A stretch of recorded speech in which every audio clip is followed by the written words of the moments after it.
Hello students, welcome in my channel King Techno. Today we discuss the topic about data handling in Python. And the first topic is the data type. So before I start my topic, please subscribe my channel and press the bell icon for more videos. Okay, so let's start the topic of data types. So what is data type? Data can be of many types, example, character, integer, real, string, etc. Anything enclosed in quotes represent string data in Python. Numbers without fraction represents integer data. Numbers with fractions represents real data, and true and false represent boolean data. Since the data to be dealt with or of many types, a programming language must provide ways and facilitates to handle all types of data. Means हम लोग अपने programme में बहुत अलग अलग तरह के data use करते हैं. कुछ ऐसे डेटा होते हैं जिनको हम लोग डबल कोट्स में रखते हैं. जिनको डबल कोट्स में रखा जाता है वो स्ट्रिंग टाइप के डेटा कहलाते हैं. वो कैरेक्टर से रिलेट होते हैं और उस पर हम लोग मैथमेटिकल फंक्शन करना लगभग असंभव है. इसके बाद दूसरे जो डेटा टाइप्स आते हैं वो उसमें हमारे नंबर्स आते हैं. नंबर्स दो तरह के होते हैं, एक होता है विद फ्रैक्शन, एक होता है विदाउट फ्रैक्शन. तो अगर विदाउट फ्रैक्शन की बात करें, जिसको हम लोग पॉइंट की वैल्यू नहीं कहते, जिसमें पॉइंट नहीं लगता, जैसे कि 5, 4, 3, 2, 1 एक्सेट्रा, ये नंबर्स जो होते हैं ये इंटीजर्स टाइप के डेटा कहलाते हैं. इसी के साथ ऐसे नंबर्स जो कि पॉइंट की वैल्यू के साथ होते हैं, फ्रैक्शनल पार्ट होता है उनका, उनको हम लोग फ्लोट डेटा टाइप में रखते हैं. तो उनको हम लोग रियल डेटा टाइप भी कहते हैं. तो ये डेटा टाइप के अपने अपने अलग अलग टाइप्स थे. हर प्रोग्रामिंग लैंग्वेज का अपना डेटा हैंडलिंग का तरीका हल्का चेंज होता है. बहुत सारी चीज़ें ऐसी होती हैं जो सबकी मैच करती हैं. तो यहाँ पाइथन में किस तरह से डेटा टाइप्स को हैंडल करना है, उसमें कौन कौन सी चीज़ें यूज़ की जा सकती हैं, कैसे किया जा सकता है, ये सब चीज़ें जो है वो हम लोग देखेंगे. तो सबसे पहले जो डेटा टाइप है उस डेटा टाइप के अपने कुछ अलग अलग जो टाइप्स हैं उनको देखते हैं. सबसे पहला जो हमारा डेटा टाइप्स था वो नंबर्स टाइप का है. नंबर्स आप जानते हो. इसके बाद स्ट्रिंग आता है, ये भी आप जानते हो. फिर कुछ ऐसा है जिसको आप नहीं जानते हो, जैसे कि लिस्ट है, टपल्स हैं और डिक्शनरी है.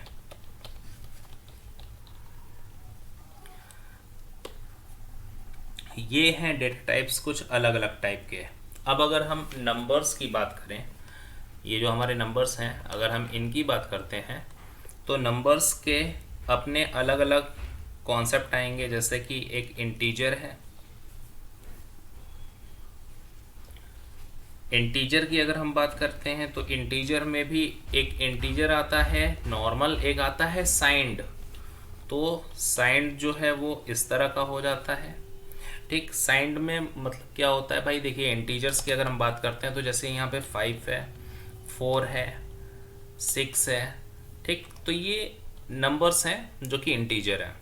लेकिन अगर इन्हीं की जगह पे हम ऐसे लिख दें -5, -6, -4, तो ये चीज़ जो है ये कहलाएगा साइंड इंटीजर, है ना.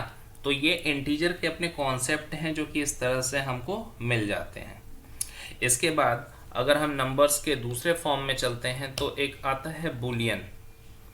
बूलियन ये ऐसे नंबर होते हैं जिसमें सिर्फ 0 होता है या 1 होता है. बेसिकली बूलियन जो है ये डिज़ाइन किया गया है किसी ऐसे कंडीशन के लिए जहाँ पे या तो फॉल्स होता है और या तो ट्रू होता है. तो यहाँ पे ट्रू डिनोट होता है 1 से और फॉल्स डिनोट होता है 0 से.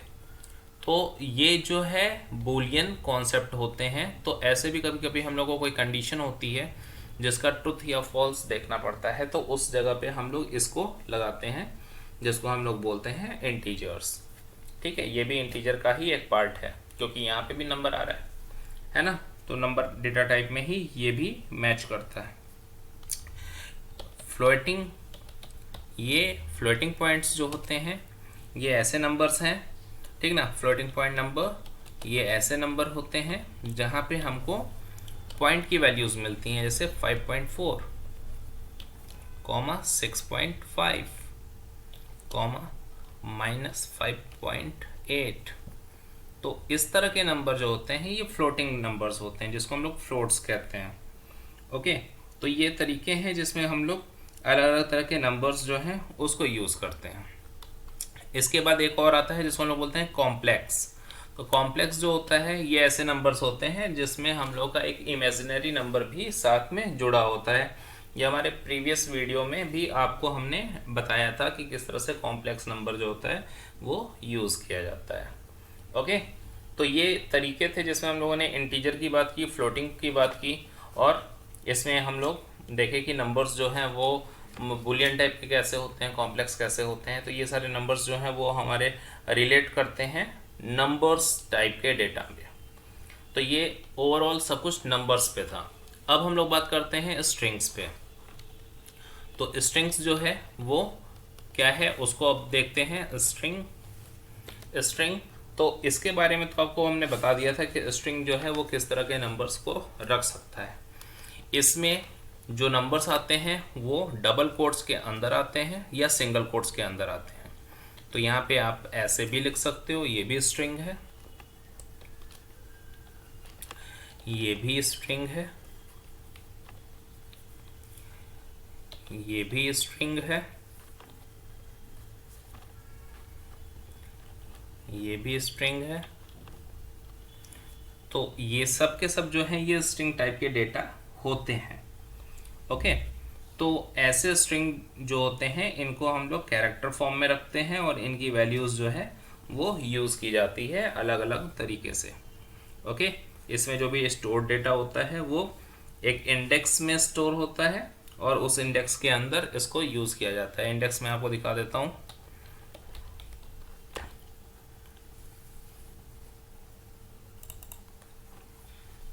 देखिए, यदि स्ट्रिंग की बात करते हैं तो ये हमारे इस तरह के इंडेक्स हो सकते हैं इस तरह से।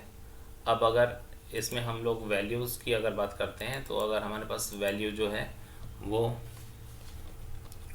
डबल कोट में हमने लिख दिया एप्पल, तो ये जो वैल्यूज़ होती हैं ये उसमें स्टोर की जा सकती हैं, जो कि एक सीक्वेंस में आ सकता है, लाइक APPLE। तो ये जो है ये एक सीक्वेंशियल नंबर्स हो सकते हैं जिसमें हम लोग इसको यूज़ करते हैं। ओके, तो ये अलग इसका एक कॉन्सेप्ट होता है जिसको हम लोग यहाँ से यूज़ कर सकते हैं। इनकी इंडेक्स जो वैल्यू होती है वो इस तरह से यूज की जा सकती है। यहाँ पे हमारा एक नंबर लिख के देख लेते हैं। ये देखिए, ये हमारा जो है ये 0 के इंडिकेशन से हो सकता है। इसी की जगह पे ये हमारा 1 होगा, ये हमारा 2 होगा, ये हमारा 3 होगा और ये होगा 4। तो इस तरह से वैल्यूज़ जो है वो 0 1 2 3 4 के एक सीक्वेंस में लग जाती है और इस तरह से इसको हम स्टोर कर सकते हैं, यूज़ कर सकते हैं। अब जैसे आपसे पूछा जाए कि बताइए अगर ये वेरिएबल में स्टोर किया गया है, अगर ये किसी वेरिएबल में स्टोर किया गया है a इक्वल टू, तो आपसे पूछा जा सकता है कि a ब्रैकेट में 3 की वैल्यू क्या है। तो आप बताइए कि एक ब्रैकेट 3 की वैल्यू क्या है। तो वो यहाँ पे दिख रही है ये, ठीक ना। तो ये चीज़ जो है इस तरह से भी यूज़ करके आपको दिखाई जा सकती है कि कॉन्सेप्ट जो है आपके वेरिएबल का वो ऐसा हो सकता है। ओके, तो इस तरीके से आपको एक सीक्वेंस मिल सकता है। इसके बाद स्ट्रिंग्स आपने देख लिया। अब आपको ये तो समझ में आ गया ना कि अगर a(3) अगर आपसे पूछा जाए तो उसकी वैल्यू क्या हो सकती है। तो आप बता सकते हो कि a(3) की वैल्यू जो है वो L हो सकती है। इसी तरह से अगर आपसे पूछा जाए a(0) की वैल्यू क्या होगी, तो आप बताओगे कि a(0) की वैल्यू a है, क्योंकि 0 यहाँ पे है इसलिए उस a(0) की वैल्यू ये रहेगी, ठीक ना। A(4) की वैल्यू ये रहेगी। तो इस तरह से ये एक सीक्वेंस है जिससे हम लोग फाइंड आउट कर सकते हैं कि वैल्यूज़ कौन सी कहाँ रखी गई है। ठीक, इसके बाद अब हम लोग बात करते हैं लिस्ट एंड टपल्स की। तो लिस्ट एंड टपल्स वो क्या करते हैं उसको भी देख लेते हैं। लिस्ट एंड टपल्स ये क्या है इसको भी हम लोग देख लेते हैं। ठीक, तो लिस्ट किस तरह से स्टोर कर सकता है वैल्यू को, तो वो इस तरह से स्टोर कर सकता है। ठीक, ये ऐसे स्टोर कर सकता है। और टपल्स जो है वो भी कुछ ऐसा ही होता है, वो भी इस तरह से वैल्यू स्टोर कर सकता है। तो ये ऊपर वाला जो है ये लिस्ट का कॉन्सेप्ट हो गया। लिस्ट में ब्रैकेट देखिएगा, ये बिग ब्रैकेट है, ये लिटिल ब्रैकेट है, इसको पैरेंथेसिस कहते हैं। ठीक, तो ये वाली चीज़ जो है वो यहाँ पे स्टोर हो गई और ये चीज़ यहाँ पे स्टोर हो गई। दोनों लगभग सेम है, एक छोटा सा डिफरेंस आता है इन दोनों में। और वो डिफरेंस क्या है कि जो लिस्ट की वैल्यू होती है वो 1 2 3 4 5 करके है और इसमें चेंजेस किए जा सकते हैं। ठीक ना, ये जो बिग ब्रैकेट वाली वैल्यू है ये लिस्ट कहलाती है, इसमें चेंजेस किए जा सकते हैं just because of it is mutable. ठीक है, तो ये वाली चीज़ जो है वो म्यूटेबल होती है। म्यूटेबल मतलब होता है एडिटेबल, जिसमें हम एडिट कर सकें। ठीक, इसके बाद अगर हम टपल्स की बात करें तो टपल्स ये है जिसमें स्मॉल ब्रैकेट लगता है और इसमें वैल्यू जो है वो चेंज नहीं की जा सकती है और ये है इम्यूटेबल। ठीक, तो ये इम्यूटेबल डेटा वैल्यूज़ होती है जिसमें चेंजेस नहीं होते और म्यूटेबल जो होता है इसमें चेंजेस होते हैं। ठीक, तो ये चीज़ जो है वो कॉन्सेप्ट समझ में आ गया आपको। लिस्ट जो है वो क्या हो गया, वो हमारा एडिटेबल है और टपल्स जो है वो हमारा नॉन एडिटेबल होता है, जिसको हम लोग म्यूटेबल या इम्यूटेबल भी कहते हैं। तो समझ में आ गया, वैल्यू सीक्वेंस में रखने के लिए इसको हम लोग यूज़ करते हैं, जिसको हम लोग कभी भी आगे यूज़ कर पाएंगे। ओके, तो ये चीज़ देखिए इस तरह से आ गई। अब इसके बाद एक और हमारे पास डेटा आता है जिसको हम लोग बोलते हैं डिक्शनरी, डेटा डिक्शनरी। ये हमारा डिक्शनरी है। अब डिक्शनरी जो होता है ये क्या करता है, इसका एक कॉन्सेप्ट आता है जिसमें हम लोग वैल्यूज़ को रखते हैं विद द हेल्प ऑफ की। ओके, यहाँ पे की बनाना पड़ता है। तो ये वैल्यूज़ जो है वो हमारा इस तरह से आ जाएगा, जैसे ए है, ई है और कोलन लगाते हैं 2, ये इसकी वैल्यू है। ठीक, फिर की हमने बनाया आई, फिर कोलन लगाया, उसकी वैल्यू लिखा, आई की वैल्यू क्या होगी तो वो 3 है, कॉमा, फिर से हम लोग की बनाएंगे, की यहाँ पे ओ बना देते हैं। ठीक, उसके बाद फिर कोलन लगाएंगे, कोलन लगा करके ओ की वैल्यू क्या होगी तो इसको 4 कर देते हैं। इसके बाद फिर से हम यहाँ पे बनाएंगे, इसको हम लोग यू कर लेते हैं, ये हमारा की है। ध्यान दीजिएगा, जो कोट्स में आते हैं वो की होते हैं, या कह सकते हो जो कोलन के पहले आते हैं, ये कोलन है। ठीक ना, इसको हम लोग कोलन कहते हैं। इस कोलन के पहले जो आता है इसको हम लोग बोलते हैं की।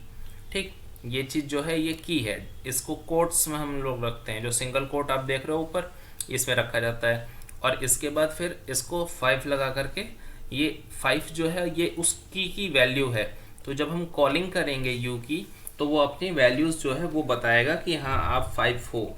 ठीक है, तो ये वाली चीज़ जो है वो हम लोग कर सकते हैं। देखिए इसको हम लोग लेके चलते हैं अपने, इसको कॉपी कर लेते हैं, इसको लेके चलते हैं जुपिटर पे, तो आप समझ जाओगे कि किस तरह से ये काम करता है। ओके, न्यू कर लेते हैं पाइथन 3। सबसे पहली लाइन क्या होती है जब हम लोग पाइथन स्टार्ट करते हैं, तो सबसे पहली लाइन क्या हम लोग लिखते हैं, हम लोग को लिखना चाहिए इम्पोर्ट पांडाज एज पीडी, क्योंकि अभी हम लोग पांडा का यूज़ कर रहे हैं। शिफ्ट एंटर के साथ इसको एग्जीक्यूट कर लिया जाता है। ठीक, अभी देखिए यहाँ पे स्टार बना हुआ है, अभी नंबर आ जाएगा। ठीक, यहाँ पे देखिए स्टार दिख रहा है, यहाँ पे भी नंबर आ जाएगा और उसके बाद फिर आप उसको यूज़ कर सकते हो। ठीक, यहाँ पे हमारा सिस्टम थोड़ा स्लो चल रहा है, इस वजह से ये थोड़ा सा एग्जीक्यूट होने में टाइम ले रहा है। अदरवाइज दिक्कत नहीं होती। ठीक, अभी हम लोग क्या कर रहे थे, हम लोग एक वेरिएबल ले लेते हैं। यहाँ पे हम लोग वेरिएबल क्या लेंगे, हम लोग लिख देते हैं डिक्ट, नहीं डिक्ट नहीं लिख सकते, डी लिख देते हैं। ठीक है, डी, और यहाँ पे हम लोग पेस्ट किए थे। तो ये देखिए हमारा डिक्शनरी जो है ये हमारे सामने हमने ले लिया। तो इस तरह से डिक्शनरी जो है वो हमने यूज़ तो कर ली। अब हमको क्या करना है, हमको अब इसको यूज़ करना है। इसमें देखते हैं कि इसमें हमारी वैल्यू कौन सी कहाँ पे है। ठीक ना, तो जैसे हम लोग डी में पूछते हैं कि डी में हमारी वैल्यू जो u है वो, ये जो हमारा वैल्यू है u, ध्यान दीजिएगा कैपिटल में लिखा हुआ है वेरिएबल, इसलिए यहाँ पे हम लोग को कैपिटल में ही लिखना होगा। और इसके शिफ्ट एंटर करते हैं तो देखिए शिफ्ट एंटर में ये देखिए u हमने बोला था तो u का 5 इसने ला करके रख दिया है ना। तो ये इस तरह से है। अब अगर सिर्फ डी लिख देंगे और शिफ्ट एंटर करेंगे तो देखिए यहाँ पे डी के अंदर ये इतनी वैल्यूज़ जो है वो हमको मिल गया। ठीक, तो ये वाली चीज़ जो है वो हमको इस तरह से मिलती जा रही है ना। तो ये तरीके हैं जिसमें हम लोग ये काम कर सकते हैं। टाइप डी, इसको भी करके देख लेते हैं। देखिए टाइप डी जो है, डी वेरिएबल जो था हमारा, इस वेरिएबल में हमने इस तरह से वैल्यूज़ रखी है और पूछा कि बताओ ये है कौन, तो इसने बता दिया कि ये डिक्ट टाइप का है, यानी डिक्शनरी है ना। तो इसने इसका डेटा टाइप भी बता दिया। इसी की जगह पे जैसे हम लोग इसको रख लेते हैं 1, 2, 3, 4, 5 और इसको एग्जीक्यूट कराते हैं। और यहाँ पे टाइप यहाँ पे हम लोग लिख लेते हैं ए और इसको भी एग्जीक्यूट कराते हैं। तो देखिए टाइप में लिस्ट बता रहा है कि ये लिस्ट है। देखिए यहाँ पे 1, 2, 3, 4, 5 जो है ये कैपिटल में है और टाइप ए है, तो इसका लिस्ट है ये। ठीक, इसी जगह पे अब हम वापस कर लेते हैं बी इक्वल टू, और यहाँ पे वैल्यू जो है वो स्टोर करा देते हैं 1, 2, 3, 4, 5। ठीक, और इसके बाद फिर वापस इसमें हम क्या करते हैं कि इसका जो टाइप है वो देख लेते हैं, टाइप बी। तो टाइप बी देखते हैं, आप देखो इसने बता दिया कि ये टपल है। ठीक ना, तो ये इस तरह से हमारे पास वैल्यूज़ जो है वो ला करके रखता है। और आप देख सकते हो कि इसके जो टाइप्स हैं वो कौन कौन से मौजूद हैं। ठीक ना, तो आपने इतनी चीज़ें देख ली। अभी हम लोग बात कर रहे थे कि म्यूटेबल होता है, इम्यूटेबल होता है। तो म्यूटेबल का कॉन्सेप्ट जो है वो क्या आपको बताया था कि जो म्यूटेबल का कॉन्सेप्ट है वो उसमें कुछ चेंजेस हो सकते हैं, इम्यूटेबल्स जो होते हैं उसमें चेंजेस नहीं हो सकते हैं। तो टाइप जो हमारा ये टाइप ए जो है हमारा, इसमें हम लोग कुछ चेंज करके देखते हैं। तो यहाँ पे वैल्यू जो है वो हम चेंज करते हैं। यह हमारा वेरिएबल था, इसका जो 2 वाला इंडेक्स है उसमें हम वैल्यूज़ चेंज करते हैं और इसको हम कर देते हैं 34। ठीक ना, शिफ्ट एंटर कर लेते हैं और फिर से वापस यहीं पे यहाँ पे एक प्लस बना लेते हैं, एक वैल्यू आ जाएगी। ठीक ना, अब यहाँ पे हम लोग ए जो है इसको देखते हैं कि इसमें वैल्यू क्या है। आप देखो यहाँ पे 1, 2, 34 एंड 4, 5 आ गया। ठीक ना, जबकि हम लोग क्या किए थे, ए की वैल्यू 1, 2, 3, 4, 5 करके रखे हुए थे। लेकिन बाद में हमने बोला कि ए का जो 2 वाला इंडेक्स है, 2 वाला इंडेक्स मतलब पहला जो है वो 0 में है, ये 1 में है, ये 2 में है। तो 3 की जगह पे हम लोग 34 कर रहे हैं। तो देखिए 3 की जगह 34 आ गया। ठीक ना, अब यही वाली चीज़ जो है वो यहाँ पे करके देखते हैं कि यहाँ पे ये पॉसिबल है कि नहीं। ठीक है, तो यहाँ पे हम लोग देखते हैं बी जो है इसमें ये पॉसिबल है कि नहीं। बी के 2 वाली पोजीशन पे हम करते हैं 45 और इसको रन कराते हैं। आप देखो यहाँ पे एरर आ गया है ना। एरर क्या आया हुआ है, tuple object does not support item assignment, यानी इसमें वेरिएबल जो है इसमें हम लोग असाइनमेंट नहीं कर सकते बीच में आकर के कहीं। ठीक ना, आपको यहीं पे जो करना है वो करना है। यानी आप लोग जब पहली बार टपल बना रहे हो उसी समय जो वैल्यू रखोगे बस वही वैल्यू वहाँ पे सपोर्ट करेगी, टपल में चेंजेस अप्लाई नहीं होगा। तो आपको समझ में आ गया होगा म्यूटेबल और इम्यूटेबल का डिफरेंस। ओके, तो ये क्लियर हो गया ना। तो डिक्शनरी भी आपने देख लिया, लिस्ट भी आपने देख लिया, टपल्स भी आपने देख लिया। आपने यहाँ पे देख लिया 1, 2, 3, 4, 5 करके हम लोग उसको चेंज करके देख लिया। म्यूटेबल और इम्यूटेबल करके भी हम लोग देख लिए कि इसमें क्या क्या कॉन्सेप्ट हैं, किस तरह से ये काम कर सकता है, नहीं कर सकता। ठीक, तो ये वाली चीज़ें जो है वो आपको क्लियर हो गई। अब हम लोग चलते हैं, एक वेरिएबल लेते हैं z इक्वल टू 4 कर लेते हैं सिंपली, d इक्वल टू 5 कर लेते हैं, f इक्वल टू 9 कर लेते हैं। ठीक है, हम लोगों ने यहाँ पे वेरिएबल्स ले लिए इस तरह से। इसके बाद देखिए हमने z इक्वल टू 4 लिया है, d इक्वल टू 5 लिया है, f इक्वल टू 9 लिया है। ठीक, अब यहाँ पे id देखते हैं। ये id एक फंक्शन होता है जो कि दिखा सकता है कि वेरिएबल कहाँ पे मौजूद है। ठीक ना, तो देखिए ये इस 4 की बात कर रहा है कि 4 जो है इसका जो इंडेक्स वेरिएबल है वो ये है, मतलब इसका एक लोकेशन है जो कि सिस्टम के अंदर 4 स्टोर हुआ है। कहाँ स्टोर हुआ है, तो उसका एक आईडी लोकेशन दिखा रहा है ये 1818745120। तो ये 4 किससे रिलेट कर रहा है, 4 रिलेट कर रहा है जेड से। तो एक बार जेड का भी देख लेते हैं कि जेड का क्या है। ठीक, आईडी जेड,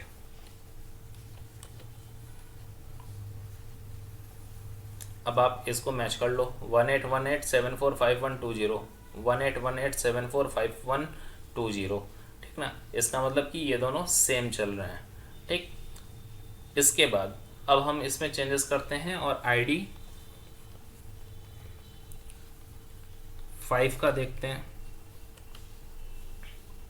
आप देखो यहाँ पे जब 5 की बात आ रही है तो 1818745136 आ गया, यहाँ पे 5120 आ रहा था, यहाँ पे 5136 आ गया। ठीक है, तो ये चीज़ जो है वो इससे रिलेट कर रही है। अब हम इसको थोड़ा सा चेंज कर लेते हैं। ठीक, तो चेंज क्या कर लेते हैं, d इक्वल टू 5 ना करके d इक्वल टू जेड कर देते हैं। ओके, तो इसको करने के बाद शिफ्ट एंटर किया। अब फिर से एक बार चेक कर लेते हैं कि वही बना हुआ है कि कुछ चेंज हो गया। आईडी जेड ये भी हमारा सेम है। और अब यहाँ पे हम यहाँ पे d लिखेंगे। ठीक है, तो यहाँ पे अब हमारा d आएगा, इसको हम लोग ऐसे लिख देते हैं और इसको एंटर करते हैं। अब आप देखो 1818745120 ही आ रहा है। क्यों, क्योंकि d जो है वो z को ही स्टोर कर रहा है और z की वैल्यू 4 है। तो 4 का एड्रेस जो ये बना था, 4 का एड्रेस जो ये बना था वही z ने भी शेयर किया और z अपनी वैल्यू d को दे दिया, तो d ने भी इसी एड्रेस को शेयर किया। ठीक ना, तो ये तरीके हैं जिससे हम लोग समझ सकते हैं कि जो वेरिएबल हैं वो आपस में किस तरह से जुड़ते हैं, उनकी जो लोकल एड्रेसिंग सिस्टम जो उसका बन रहा है वो कैसा बन रहा है। ठीक ना, तो ये चीज़ आपको समझ में आ गई होगी कि ये क्या क्या चीज़ें हैं, कैसे ये काम कर रहे हैं। अब बात करते हैं थोड़ा सा वेरिएबल को लेकर के। ओके, वेरिएबल देखिए, वेरिएबल क्या होते हैं। वेरिएबल जो है वो इस तरह से होते हैं जिसमें हम लोगों ने वैल्यू स्टोर करा के रखी हुई है। ठीक, कुछ ज़्यादा ही बड़ा हो गया। ये देखिए जेड है, जेड हमारा एक वेरिएबल है और इसमें हमने 4 को स्टोर करा के रखा हुआ है। तो ये हमारा वेरिएबल है। ओके, अभी वेरिएबल के अंदर क्या क्या चीज़ें हो सकती हैं ये समझते हैं। तो पहला इसका टाइप। ठीक ना, टाइप क्या है वो हम लोग यहाँ पे टाइप करके देख सकते हैं। जैसे जेड है तो जेड का अगर हम यहाँ पे टाइप लिख करके देखते हैं, इस आईडी 4 को हटा देते हैं, यहाँ पे लिखते हैं टाइप 4, तो आपको क्या समझ में आएगा कि ये क्या है। टाइप जेड कैसा है, 4 इसने रखा है और 4 किस तरह का डेटा टाइप है, इंटीजर टाइप का है। तो देखिए यहाँ पे टाइप जेड में ये INT आ गया है ना, तो ये इंटीजर टाइप का है। इसका मतलब ये वेरिएबल का एक पॉइंट होता है उसका टाइप। ठीक ना, कि वेरिएबल जब हम असाइन करते हैं तो उसके अंदर जो वैल्यू रखी जाएगी वो किस टाइप की होगी। दूसरा वैल्यू खुद, तो वैल्यू जो है वो उसको तो देख के समझ में आ रहा है कि वो भी इंटीजर है या नंबर है कि क्या है, तो वो चीज़ उसमें समझ में आता है। तो हम लोग जब वेरिएबल असाइन करते हैं तो उसके अंदर उसका टाइप आता है, उसकी वैल्यू आती है, उसकी आईडी आती है। ठीक ना, आईडी अभी आपने देखा था कि आईडी जब हम लोग किए थे तो वो उसका एड्रेस भी बताता है, क्योंकि उस लोकेशन से भी प्रिंटिंग की जा सकती है डायरेक्ट। ठीक ना, तो ये भी तरीका है जिससे हम लोग ये पता कर सकते हैं। तो ये इसका जो है वो आईडी था। तो इतनी चीज़ें आपको समझ में आ गई होंगी आई होप, है ना। तो ये सारी चीज़ें जो है उनको अच्छे से प्रैक्टिस कर लेना, आप अपने नोट्स बना लेना इन चीज़ों से लेकर के। अगला जो टॉपिक आएगा वो हमारा ऑपरेटर का होगा, तो उस वीडियो के लिए थोड़ा सा वेट करिएगा। तब तक के लिए हैव ए नाइस टाइम। और वीडियो अगर अच्छी लगी हो तो चैनल को सब्सक्राइब जरूर करिएगा और बेल आइकन को भी प्रेस कर दीजिएगा। Okay, thank you.